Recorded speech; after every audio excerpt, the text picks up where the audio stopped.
from Guymon, Petro. It's the DC3 Coaches Show.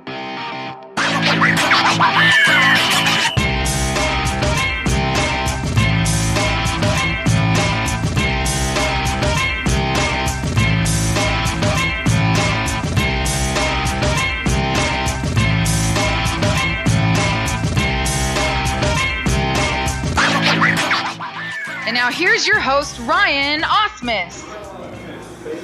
Hi, friends, and thank you for joining us again. We're going to talk about our great Conquistador golfers with Coach Chris Robinson tonight. And, of course, we'll discuss Conch football with Coach Gary Thomas. Let's hit some quick updates and get our coaches in here. Men's soccer is 8-4-2 and 5-3-2 in the Jayhawk Conference. Sophomore forward Anthony Bolivar is setting the pace with 13 points on 5 goals and 3 assists. Goalkeeper Rafael Ribeiro Caligari has an .813 save percentage and averages less than a half a goal against per game. Women's soccer is 7-8-1 overall and 6-6 in the conference. Sophomore forward Deanna Prieto leads the team with 13 points on 4 goals and 5 assists. With just 1 week remaining in the regular season, the teams will host Heston College Wednesday and finish up at Garden City this Sunday.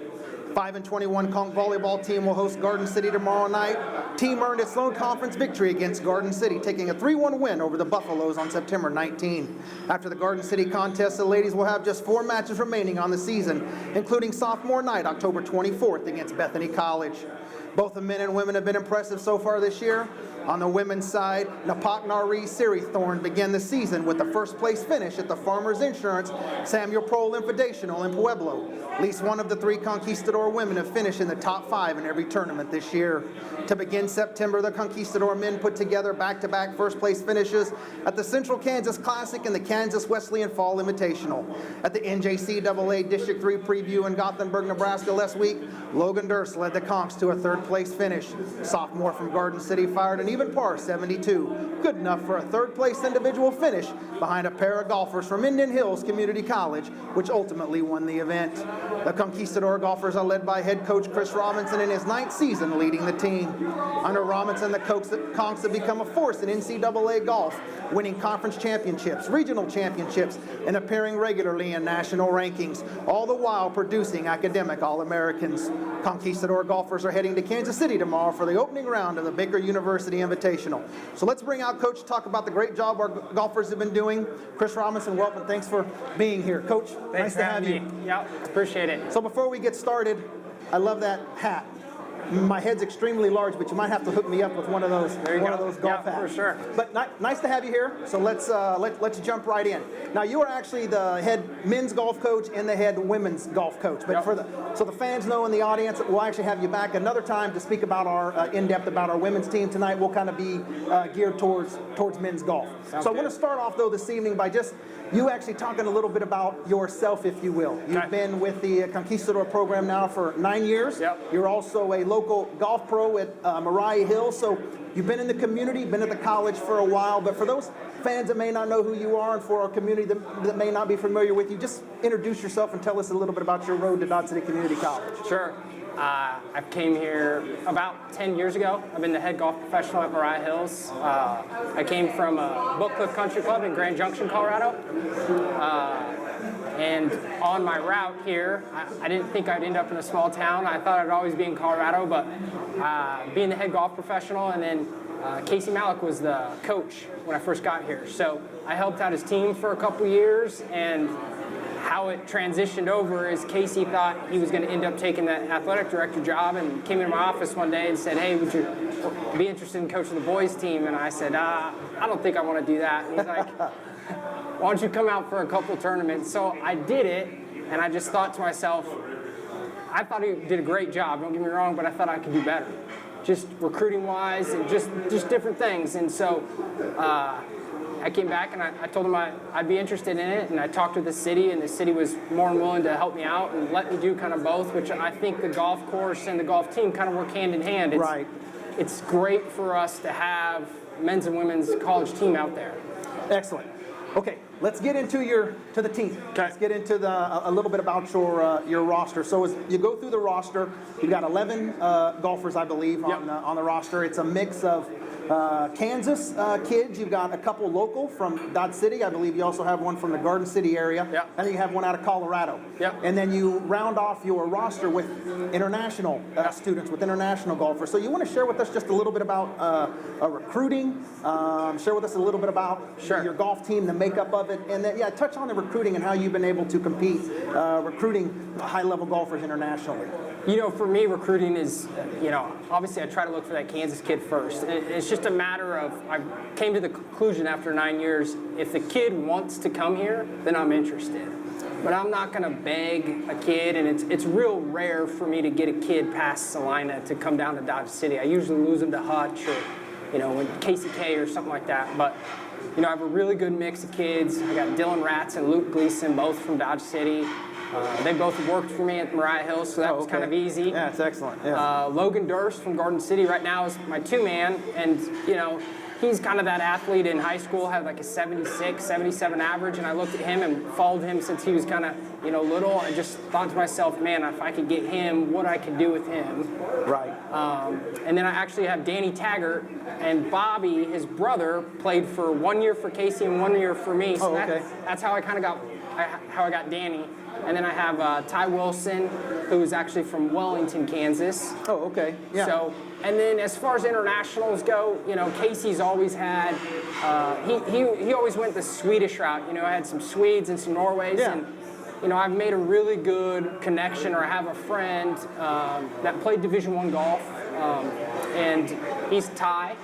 Lives 6 months out of the year here in Kansas, and lives not in Kansas, but all over. Oh, yeah. Lives 6 months in the U.S. and then 6 months in Thailand. So. Neat. And so kind of how I've been able to get, with Wichipot, which is Tiger, and Bank, and, Gab, and Volk, and then I got those girls to come. It's, he sends kids that are just maybe not interested in that Division I level quite yet, and thinks they need 2 years with English and stuff like that. So I kind of just mix it up to what I think's a good fit, and I always think a good fit is at least half and half, if not more Americans, and just mixing a few internationals. Yeah. So kind of sticking with the recruiting, as we were talking a little bit about off camera, I'd ask you, I played college football, so at some level I kind of understand the recruiting process and what coaches might be looking for. Sure. So I was curious about golf. When you're out recruiting a student athlete to come and play golf for you, what are you looking for in their game that makes you say, I think this is a student athlete that can be successful for us, as well as possibly beyond their time here? And like going back, I think it's different. International kid, I expect different things compared to a Kansas kid or an American kid. And I'll just touch just a little bit on American kids. It's just a matter of, one, they got to be great in grades. They got to be a good student athlete. I mean, something that I'm not going to have to worry about them. And, for them to be successful at that next level, they got to have a GPA of above a 3.0. And it's just, that's the number one thing. But two, I look at them, what can I do to make them a better player? And most of it is teaching them how to play golf. And I know that sounds crazy, because in high school they think they know, but they don't really know, because we're playing 72-hole events in 3 days.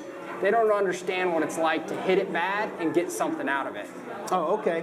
So you talked about your academic success. Well, I actually want to touch on that. Okay. But before we get to that, I'll ask a question, and then that academic success will play off of that. So, in the intro, you've obviously over the last 8-9 years, you've been able to sustain some real success. I mean, you've produced conference championships, you've produced All-Americans. I mean, you've done all kinds of special things during your time here. So just kind of talk yourself up and your program, because I don't know if, I want everybody to be familiar with what you guys have accomplished, what you've accomplished and what your student athletes have been able to accomplish over a sustained period of time. How have you been able to sustain that success? What's the key to that success? I think it goes back to, recruiting the Jimmies and Joes. My recruits, number one, the only reason I'm successful is the kids I get that buy in to what I want to achieve, and it starts with us being successful in the classroom. If we're not there, if they're lazy in the classroom, I'm going to get a lazy golfer. So it's just, Casey didn't leave the cupboard bare, right? And I'll give him some credit. Yeah. So my first year coaching, he'll be happy to hear that. My first year coaching, I won every conference event. I won districts, I think, that year, and I came in 7th. And he comes to my office after, the very next day, and he goes, I did it for 21 years, and you just beat me in 1 year. He goes, but half of that's mine. Right. So we finished, I think I have in 8 years, I think we have 4 in the top 10 nationally. Oh, okay. Yeah. And it's just those athletes, and the reason we're successful is just Kansas kids and just having that great mix of student athletes and just, I think we've won 5 conference championships, 2 district championships, countless ping All-Americans, they're all in my office, countless All-Americans it's overall success, and I always tell them I feel like I'm a horse jockey with a carrot, right? Because they're all chasing Division I, just like in every sport in junior college. Absolutely. And so if they're successful individually and they buy in, we'll be successful team-wise. And it's them just building and keeping going. And they don't understand before it's just individual. Now it's a team score. It's okay if you play bad one round, but we're going again that third day of 36. You got to be better and get that in. Absolutely. So I think just overall from start to finish, it's a long process is what I tell those kids every year. And those goals are all achievable if we buy in. Absolutely. So you've touched on academics a couple times. Right. Of course, we're an institution of higher learning. Sure. Student athletes, and you guys, your teams, your student athletes have excelled in that area. And in fact, you shared some news with me off camera, so I want you to speak to that. But yeah, just speak about the academic success you've had, the high level of performance that they've been able to bring to the classroom and to Dodge City Community College as a campus. So I don't have a lot of rules on the team. It's just kind of 5 different rules, and that number 1 rule is team GPA above a 3.5. Okay. Oh, that's So, and most of the time my kids are successful, and sometimes, athletes need help. And I'm not saying that that's the number 1 criteria. We help each other out. But last year we were Academic Team of the Year, National Championship. So that's my 3rd one, and that's kind of one of the proudest ones from me moving my kids on to play, and probably 95% of them go play, whether that's Division II NAIA or Division I. But academically, having 3 national championships, I mean, that's big, and they hang in my office, and it means a lot. Absolutely, that's special. Congratulations on that success in the classroom. Thank you. So we got just a couple of minutes left, so I want to touch on, you've been through about 3 or 4 tournaments thus far this year. As historically you've had your players have had some real success in those tournaments. I think you've taken first place in 2 of them. And then you're back on the course, I believe, tomorrow, as we said in the intro, at Kansas City area for the Baker Invitational. I was thinking Baldwin City where they're located. But just give us some overall thoughts on the tournament you've played in. You've got a couple of first place finishes, so just where your team's at, what you're seeing from them, what you're satisfied with, and where, even with all this success, where you might want to see them improve a little bit.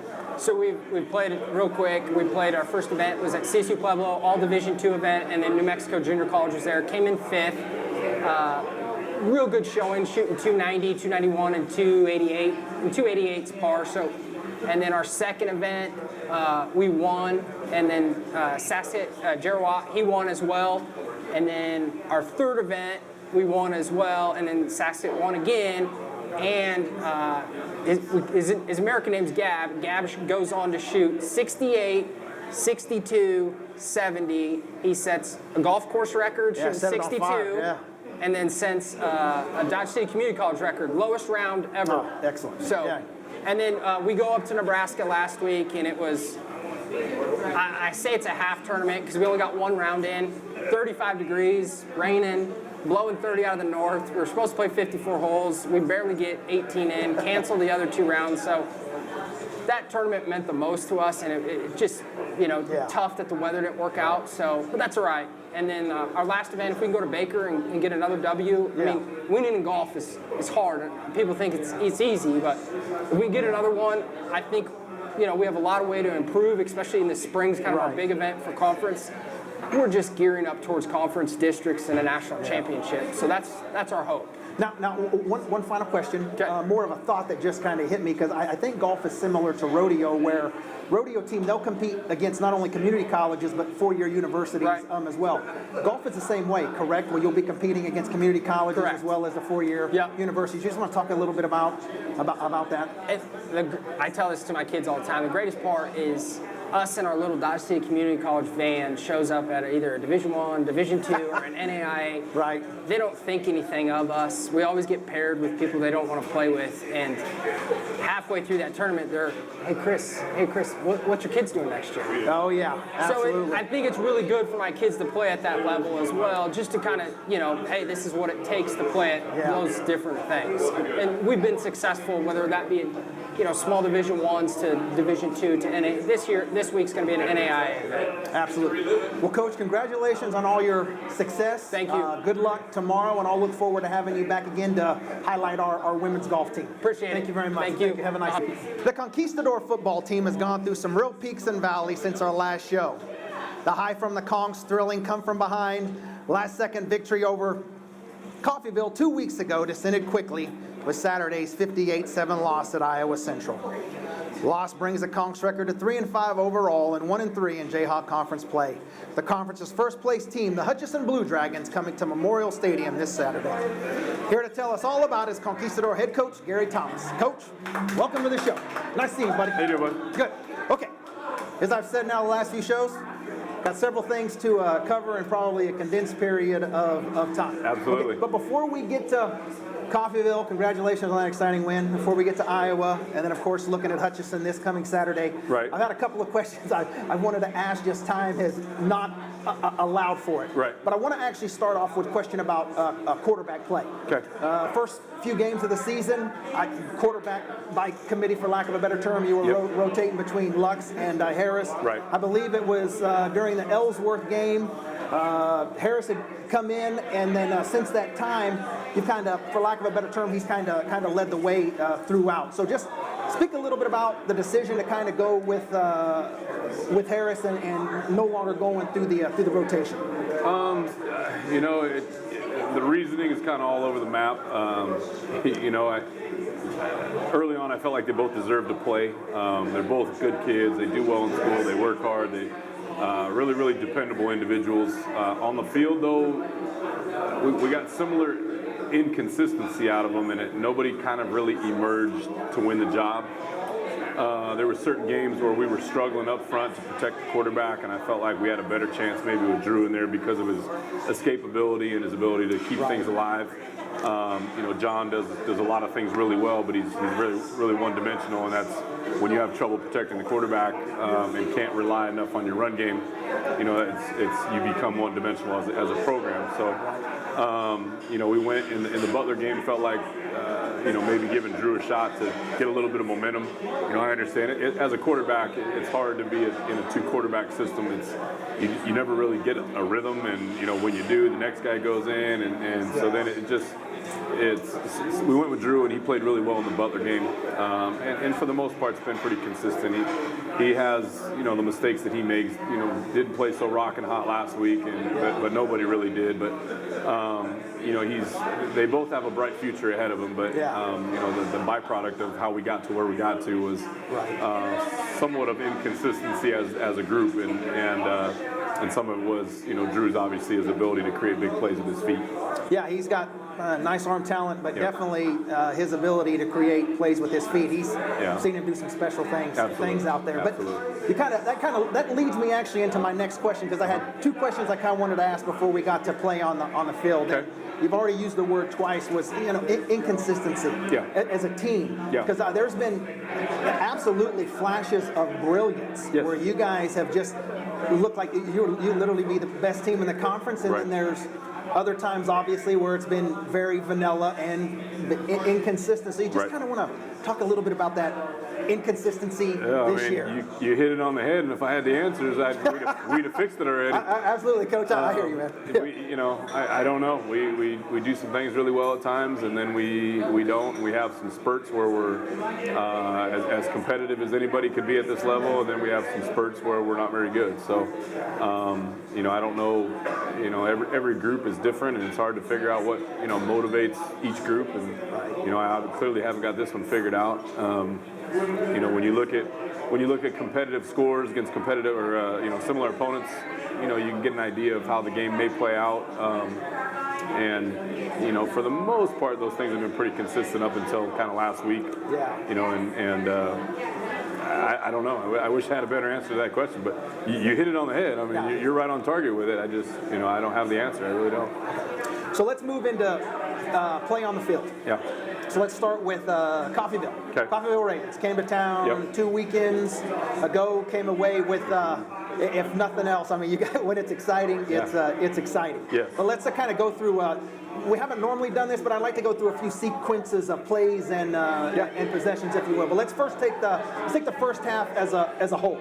Because it looked like from the outside looking in, that was a pretty consistent first half of football. Defense played well. Yep. Offense seemed to move the ball. We were up 10-7 moving into half. We did have that kind of faltered there at the end of the second quarter where we were driving, could have really put some pressure on them, getting some points on the board going into halftime. A couple penalties and a sack kind of took us out of field goal range.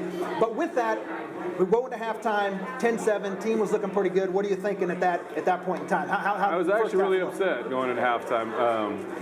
Considering we were winning the football game, I was pretty upset. We had a drive, and the second drive of the game, we dropped a touchdown pass that hit us right in the chest, and we would have gone up 14-0 at that point. Next possession, we kicked a field goal, and we would have been up 17-0. At that point in time, had we caught that touchdown pass, because we were up 10-0, and it should have been 17 on those 3 possessions. And then our defense lets up and gave up an easy one, and then all of a sudden it's 10-7, and you get a team that was about to go away. They were literally about to quit. They weren't playing very hard, and we gave them, a breath of life, and we gave them an opportunity and a reason to play hard. And it actually was 17-0, and you take that drive where we were going in right before the half where we got the penalty that backed us up, and it easily is 20-0 at that point in time. And we never get a chance to get that snowball effect where you get up on somebody big real fast, and then all of a sudden that snowball gets so big and you can't stop that momentum. And those are the games that turn into 35-7, butt kickings, and we just can't get on the good end of that ever. And so, we were up 10-7. We were playing relatively well, but it was the missed opportunities that took us out of scoring opportunities that really upset me the most. And we ended up having to play catch up at the end, which shouldn't have happened either. But again, you give them a reason to play hard, and our defense played pretty well. I told our defense coordinator after the game that said if you'd have told me that we were going to give up 21 points and under 300 yards of total offense, I'd have normally said it's a pretty good job. But it's the way that we gave up the 21 points. One of them I think they earned, but we just 2 of those drives should have never happened. It's just we just get unorganized and out of the flow of the game, and we give up a cheap one. Because we played so well for 10 drives, and then for 3 drives we just looked so just unorganized. And I don't expect us to shut people out, but if we just play more consistent, we would have held them to 10 probably, and just absolutely steamroll them. But obviously that wasn't the case. I appreciate the coach's perspective. More or less what I said by clean half looked like they played well. I thought you guys were dominating the half, but looking back on that, there were some missed opportunities. We did, but we, sitting there as a 1-possession game, you give them hope. Absolutely, because then we go in 10-7 at half, and then we come back out in the third quarter, I think halfway through the third quarter. Give up an immediate touchdown, and now we're playing from behind. Touchdown, right. We're absolutely dominating every phase of the game, and we were losing with 12 minutes to go in the third quarter. Absolutely. So third quarter, they come back out, score a touchdown, 14-10. We do end up coming back with a field goal, 14-13. So you've already touched on, but take us through that sequence of plays and possessions. Well, I was upset that I had to kick the field goal, but it was the right play at the time. I thought we had a little bit of momentum, and you're never sure how many shots you're going to get down there. So we did close the gap. We had the next drive that wasn't necessarily very productive and punted away, and then our defense gets beat for a big one. And I take that back. That where we forced the turnover. We forced the turnover and got the ball at midfield. Oh, okay. And then we went straight backwards. We got holding on first down, gave up a sack on second down, and we were 3rd and 35 or something. Oh, yeah. So we had to punt the ball away. They go down and score, and then make it an 8-point game. So I started talking to the offense, saying, all right, it's 8. We've been here before. We can catch them. And we did. Actually, it took us 2 drives. But the last drive of the game with, minute 40, 2 minutes, whatever it was, we go down, and we missed the 2-point. So then it was kind of a letdown. And then we get the onside kick, which was about as beautiful of an onside kick as you can have. And and then all of a sudden, bang, bang, we're in field goal range, and it's over with. So okay. Let's back up just a little bit. Because we're at 21-13, and then that's when things really get interesting. Yes, absolutely. They kick off the ball. We get a return back to the 31. Now, that may not seem like it was an incredible out of this world return, but I'm telling you, if you saw it, that was an incredible athletic We didn't block return. very many people. Yeah. So we get to the 31. I think it was 2 or 3 plays later. 46 yard. 4th and 10. 4th and 10. Yeah, that's a very important point. First 3 down, stalled out. 4th and 10. Big. And, we've had a few of those this year, but big 4th down play. 46 yard, big chunky yardage, get into Coffeyville's 20. Kind of take it from there.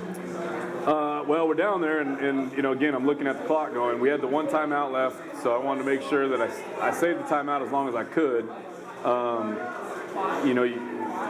Getting down there sometimes is the easy part. When the field starts to shrink on you and you get more safeties involved, now you're limited on some of your run-pass options. So once we got down there, I just took a shot right away. I wanted to just get it over with, and we ended up beating them right away and scored.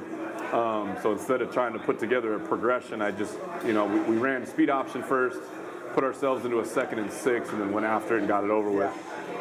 We had a 2-point play set, and it was a check with me on a motion, and they actually didn't do what we thought they were going to do. And then we ended up getting beaten to protection anyways. The quarterback just kind of threw it in the neighborhood of where he thought it was going to go, and it went out of bounds. And so at that point, kind of think you're cooked and you're done for. And so then we obviously get the hands team ready to go. The onside kick was perfect, exactly how we practiced it, and get that last possession and went. I think first play we threw it out of bounds, killed the clock. Second play, we hit Richie down the seam for 20 yards, something like that. We ran 2 zone reads and picked up, I think, 7 and then 10. And we ran 1 play where we put the quarterback, got him in the middle of the field, so we're kicking down the middle. So we had a little leeway if we missed right or missed left, and then burned the timeout with 4 seconds left, and it was a walk-off deal. So we did a good job of managing the clock and all the things. I mean, it shouldn't have had to have been that complicated, but we managed the game the way the book says that you should, and came away with it. Actually, that was a thought that I had. Something I was gonna mention is that game was on the line, getting late. Things are getting a little hectic. Coaching staff and the team did an excellent job managing that clock, getting them on the field for that last second field goal. So, what exciting win, Coach! Congratulations. It was. Yeah, special win. So so that takes us to Coffeyville. Exciting win. Almost once again, kind of a repeat. Well, not necessarily a repeat, because the Butler game, we had our shots. We were on the other end. We had an extremely high 1 week and then kind of a downer the next. So went to Iowa Central. Lost that contest 58-7. It was. Seems like it just kind of got away from us. So just some overall thoughts. Fair enough. Some overall thoughts about that contest. Well, I mean, it was the perfect storm of things that could have gone wrong. We kick off to them. We end up stopping them actually. About 40-yard line in our territory. We go to block the punt. We thought we could block the punt. Our guy misses it by 6 inches, and we end up roughing the punter. So we give them a new life. They go down and score. They kick off to us. We get a big return. We go 5 plays, run the ball in easily. Kick off to them. They put a drive together. We blow a coverage, give them a short field. They score. It's 14-7. I'm starting to get a little antsy as an offensive guy, going, okay, well, is the defense going to be like this all day? Do I need to get more aggressive? So I did, and missed on a couple balls that we maybe should have completed. We ended up having to punt. We punt the ball away and hit a 60-yard bomb, pin them at their own 8-yard line, and then they go 1 play, 92 yards. And at that point, I realized our defense they're done. It's going to be a long day. So we had, in that first quarter, we actually won the toss. We deferred. I took the win in the first quarter thinking, let's try to get up on them. So we had about a 20-mile-an-hour wind to our back, but we only ran 8 plays in the entire first quarter. They had the ball the entire first quarter. Wow, so as the first quarter ended, it was 21-7. And then we were into a 20-mile-an-hour wind for the second quarter and the third quarter. So they scored in the second quarter. I think they only scored another 14 points, maybe 17. They ended up hitting a Hail Mary at the end of the half, too, which made it even worse. Then in the third quarter, they took the wind again and scored 14 more, and by that time, it was a blowout.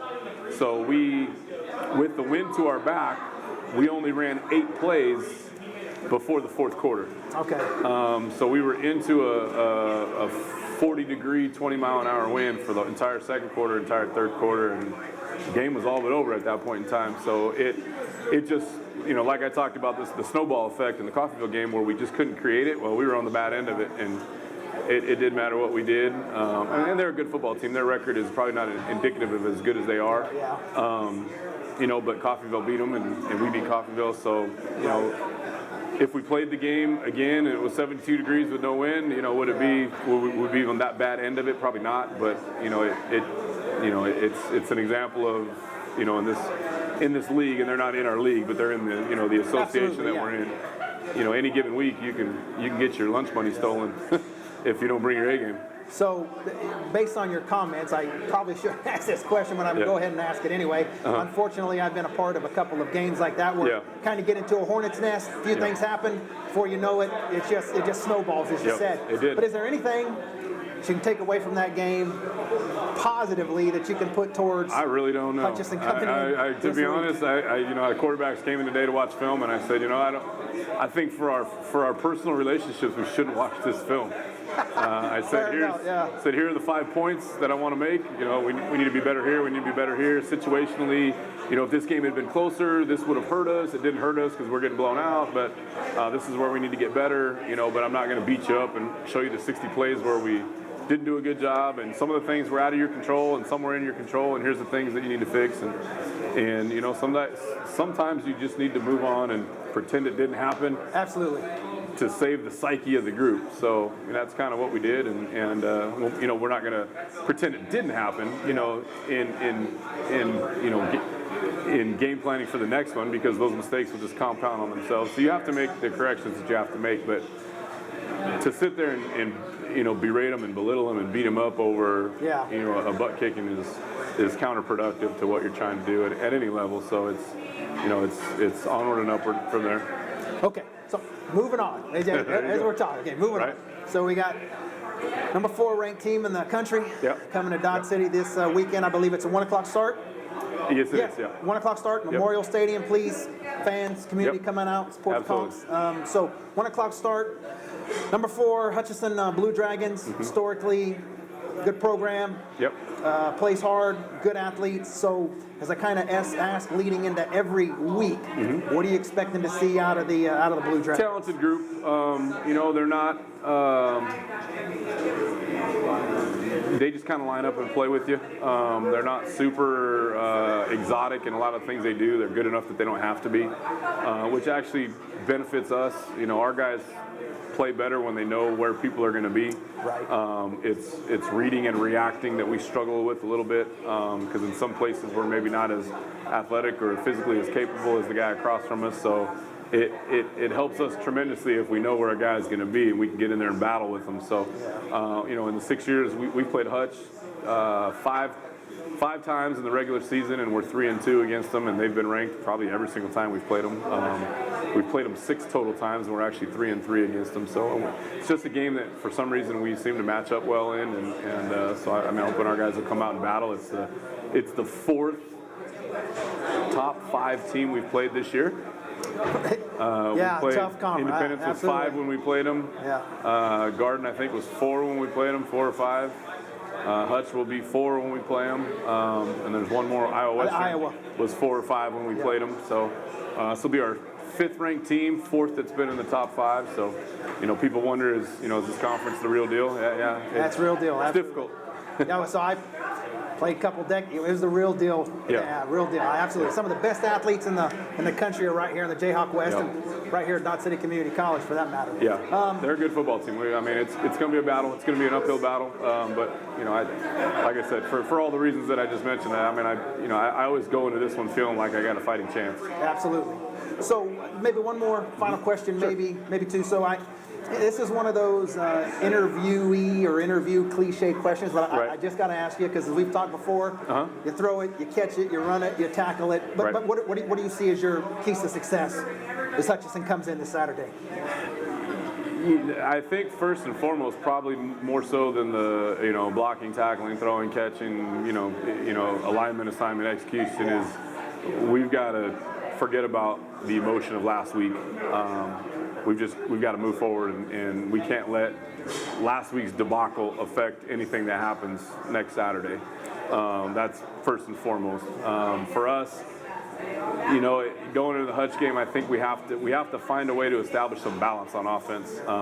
They're very stout up front. They're good on the back end. You know, you almost want to feel like you might have more success throwing the ball because they're so big and strong. But I think you could paint yourself into some corners and take yourselves out of some drives. You know, they sacked Coffeyville nine times last week. Oh, they got after it. But some of that was, you know, I watched it on film. You know, the quarterback took some sacks that probably he wouldn't have. And they having a big push up the middle, or are they coming off the ends? They're coming from everywhere. Some of them were coverage deals, and the quarterback just didn't ditch the ball like he should have. And their guy's not very mobile. You know, I don't know that would happen to Drew, and Drew might be able to get himself out of trouble in some of those scenarios. So I don't worry about that as much, but I do feel like we're going to need to throw the ball to set up the run more so than probably the other way around. Defensively, I mean, there's so many holes in the boat last week that I don't think you could patch just one. You know, I can't say if we could shore up the run defense. You know, we didn't stop the run or the pass last week, so for us it's going to be kind of a regrouping effort on defense and special teams. We've been relatively consistent. We've just got to keep on keeping on, I think, in that aspect of it. But the defense is going to need to regroup and do some things that they didn't do well last week. Coach, as always, appreciate you coming in. Absolutely. I always enjoy the conversation. So Absolutely. thank you and good luck Absolutely. on Saturday. Appreciate Thank you very you being much. Thank you. We're about out of time, friends, so don't forget to come out to see the Conqs take on Hutch Saturday, one at Memorial Stadium. Thanks to golf coach Chris Robinson and football coach Gary Thomas. Of course, thanks to Guymon Petro for having us. See you next time on DC3 Coaches Show. Let's give our coaches a round of applause, please.